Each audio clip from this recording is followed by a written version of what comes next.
Tinesha, Zandamela, and I am going to tell the story of two women from 2017. And today, I want you to picture each of these women as I tell the story. The fourth story is of a woman running for office. She spends hours each day preparing for debates, canvassing, budgeting. She is proud of the work she does. She meets with reporters, emphasizes the need to be involved, to love the community. Now the vice chair on a statewide council, head of advisory boards, dressed well, smiling, being direct and firm. She arrives at her meet and greet and says, "Thank you so much for coming."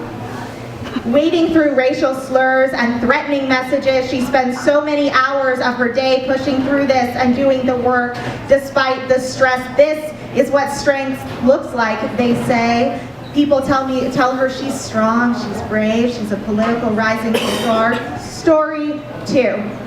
A woman, a few months before the first story took place, crying on the couch in a man she loves apartment after he said she enabled her rape a year prior, crying on the floor, crying for days, and deciding that she felt so guilty for bringing upon herself the worst day of her life, that she didn't want to be alive. And somehow she managed to stay alive, so that less than 2 months later, she was alive to bury her 15-year-old brother. And she spent weeks crying on the floor of her bathroom, wearing all black, planning a funeral when other family members couldn't, taking prescription sleep aids every night just to sleep a few hours. "We cannot believe this happened," lots of people told her. "We are so sorry. How are you even functioning?" She usually just answers, "What other choice do I have?" She spends days letting people into her home, greeting them and saying, "Thank you so much for coming." 2 stories. But what if I told you a third story?